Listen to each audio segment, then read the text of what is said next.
The Peter Jackson Lord of the Rings trilogy is basically the greatest trilogy ever, certainly my favourite trilogy ever, and Lord of the Rings, The War of the Rohirrim doesn't meet those extremely high standards. Overall, I'd say I mostly enjoyed it, but the two factors that let it down for me both stem from self-indulgence. Firstly, the self-indulgence of member berries, the inability to resist inserting things from the wider franchise that don't quite fit into this particular story, or pointlessly change stuff that's not in Tolkien's Legendarium. And secondly, the self-indulgence of inserting a feminist agenda at the expense of what little we actually know about Helm Hammerhand. As to why this self-indulgence looks bad in comparison to the previous films, these were Peter Jackson's words about how he wanted to adapt the books. We made a promise to ourselves at the beginning of the process that we weren't going to put any of our own politics, our own messages, or our own themes into these movies. The War of the Rohirrim clearly breaks this rule in the two ways I've already described, breaking the law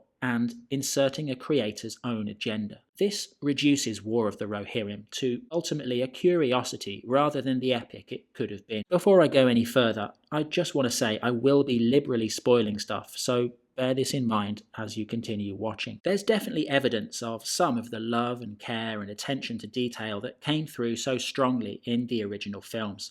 Primarily, this is through the animation. Fantasy is such a difficult genre to get correct in terms of things like visuals and story that animation is often a good medium for it, to do things that would be horrendously expensive in real life in a relatively cheap way. And I think the animation is brilliant. I've never been into anime, but for me, this looks incredible. Some bits of the background look photorealistic, and perhaps they are. I don't really know enough about the animation to be able to talk about how such things are put together. Something like Edoras, for example, looks basically just as good as Edoras in The Two Towers. The depiction of the weather, particularly the snowstorms around Helm's Deep, are incredibly evocative of actually being in those kind of extreme weather conditions. So I think the visuals are the strongest element of the movie and actually go a long way to mitigating some of the other issues that exist. But all this is undermined badly by the member berries. Remember the Mummakill? Remember the Watcher in the Water?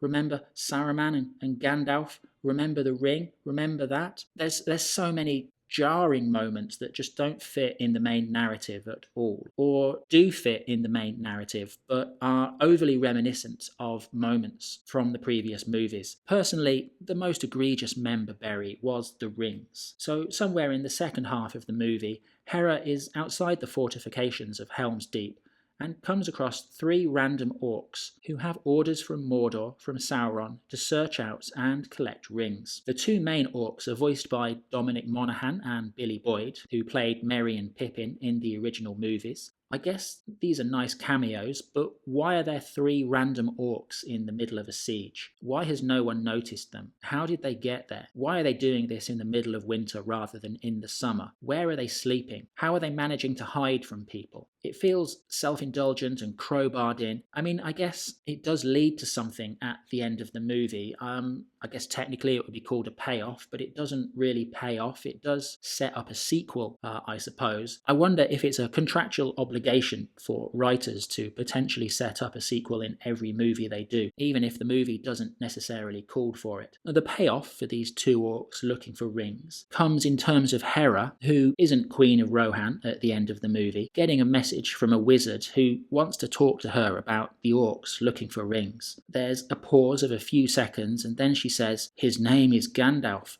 I think this is really insulting to the audience. It's like, yeah, we probably could have guessed this was Gandalf. We don't need it spelled out for us like we're particularly slow children. Then there's the Mummakill, Tolkien's in-universe elephants. We saw the Rohirrim fight these on the Pelennor fields in The Return of the King. We see the Rohirrim fight them here as well. The animation, like I say, is superb. It looks really good. It's just highly, highly reminiscent of something we've already seen, which for me makes it a weird choice. After a gap of 20 years and the relative freedom that animation provides, why not find a new enemy for them to fight?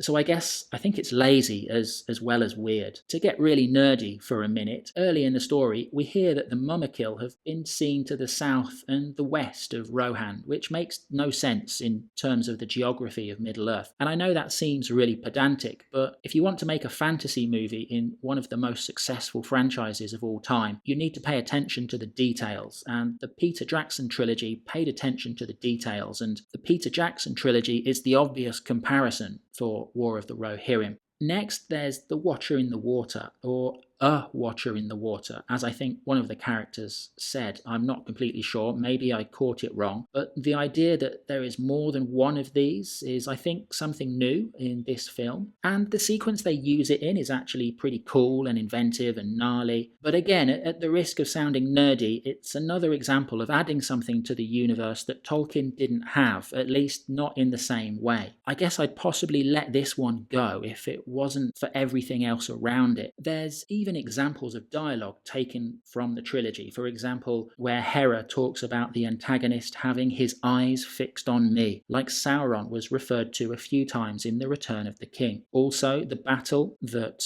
ends the siege of Helm's Deep ends in the same way as in The Two Towers. You even have the same shot of the leader of the relieving cavalry looking down and then charging down the hill. In a way, I get this. Take A Song of Ice and Fire, for example. There's lots of historical parallels that start to emerge once you compare different eras of Westerosi history. But George R.R. Martin makes it seem natural somehow, whereas here it just looks like it's ripping off what came before. So that's the member berries. Let's get to the girl bossing. The central character, Hera, has some clever moments, like how she deals with the rabid Mumakil. And the rabid Mumakil is really cool. There's also one particular fight where she uses the environment around her to physically overpower a man, which is reminiscent of the way Linda Hamilton was able to be a physical threat in Terminator 2, but both these moments are early in the film, and from the middle of the film onwards it degenerates into "you're amazing" tropes of the worst kind.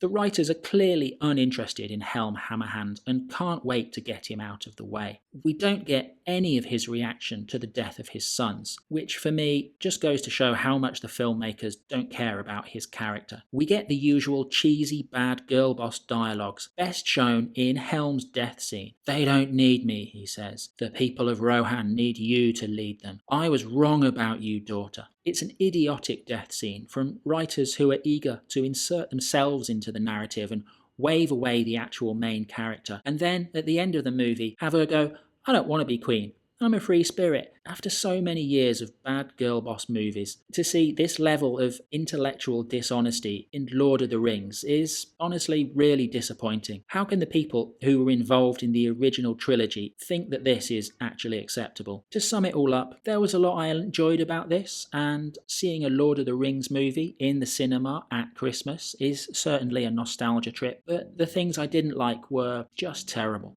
Thanks for watching.